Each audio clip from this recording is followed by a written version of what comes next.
Assalamualaikum warahmatullahi wabarakatuh. Perkenalkan kami dari kelompok 1. Kami di sini ingin menayangkan video wawancara observasi tentang strategi dan upaya pengembangan lahan basah di kawasan Universitas Lambung Mangkurat Banjarmasin. Sebelum masuk ke video, izinkan kami untuk memperkenalkan diri terlebih dahulu. Perkenalkan, nama saya Syamah Fitriana. Perkenalkan, nama saya Sardilah. Perkenalkan, nama saya Salma Hafijah. Saya Ahmad Didan Satrio Utomo. Nama saya Siti Najwa Nadjirah Hilmi. Dan saya Ramadila Elyunda. Oke, langsung aja lanjut ke videonya. Lingkungan lahan basah telah disepakati dijadikan unggulan Universitas Lambung Mangkurat. Jadi, sudah seharusnya sivitas akademika mulai dari dosen, staf pegawai administrasi, hingga mahasiswa mengenal secara mendalam lingkungan lahan basah.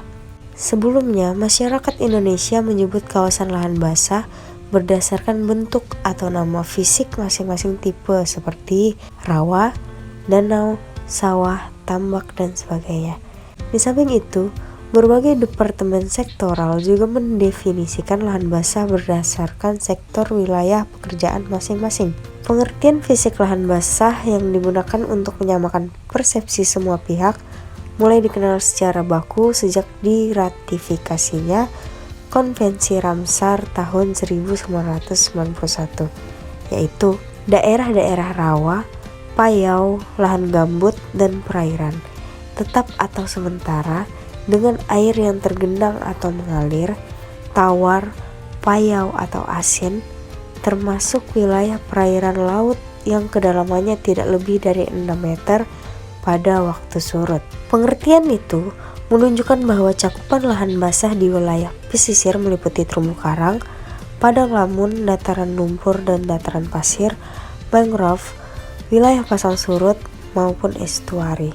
Sedangkan di daratan, cakupan lahan basah meliputi rawa-rawa, baik air tawar maupun gambut, danau, sungai, dan lahan basah buatan seperti kolam, tambak, sawah, embung, dan waduk. Soal perasaan, alhamdulillah senang karena kalau berbicara soal perasaan, memang di awal mau masuk kuliah ULM itu kan memang tujuan awal, dan BK sendiri itu memang apa yang mau kakak ambil. Jadi kalau berbicara senang pasti senang. Keluhan, kalau masalah keluhan itu pasti sebenarnya nggak ada, cuma kalau berbicara soal lingkungan lahan basahnya, pasti yang pertama kalau hujan. Lambung Mangkurat kita ini hujan sedikit tuh pasti langsung jadi genangan, apalagi jalan-jalan yang di sekitar kampus 2 nih, pasti kalau hujan tuh kada siapa pasti langsung banjir gitu, langsung naik genangan. Itu aja sih, transportasi itu jadi nggak enak aja gitu. Kalau saran, sekarang kan ULM ini sudah masuk ke sistem yang namanya BLU, Badan Layanan Umum. Jadi soal keuangan itu kan dari fakultas sendiri yang akan mengalokasikan dan mengontrol setiap uang-uang yang masuk dari UKT kita. Nah, kalau dari saran sih sebenarnya ini berfokus kepada pimpinan fakultas, gimana caranya mengontrol secara demikian rupa baiknya uang itu buat pembangunan, masalah pengalokasian air, karena memang ini jadi masalah dalam 5 tahun terakhir dan belum ada sama sekali solusi yang paling tepat lah. Memang ada dibuat tanggul di sana, ada dibuat pengairan air yang sebelah sana itu, cuma sampai sekarang masih kalau misalnya hujan sedikit pasti tetap muncul genangan itu. Airnya itu nggak sampai ke arah yang seharusnya gitu. Jadi mungkin kalau kebijakannya mungkin kepada pemerintah kampus kita supaya mereka lebih mawas saja gitu loh, lebih memperhatikan kita sebagai mahasiswa. Karena kan sudah BLU juga, pasti mereka yang lebih tahu gitu masalah uang ini harus dikemanakan, nggak buat yang macam-macam buat lama. Tinggal kesadaran diri kita aja lagi masing-masing soal itu tergantung dari kita aja masing-masing. Pengen lebih ditekankan ke pimpinan fakultas aja sih.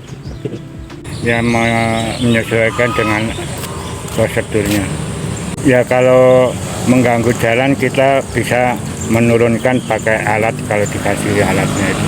Kalau enggak sesuai dengan pasang surutnya seperti ini contohnya, ini sesuai dengan pasang surutnya, kita nggak bisa mengerjakan itu nggak bisa, karena kita mengerjakan upama mau dibuang kemana kan kita nggak bisa, harusnya kan larinya ke sungai, sedang sungai sendiri itu sudah tinggi, sudah pasang itu, jadi kita nunggu surutnya itu aja.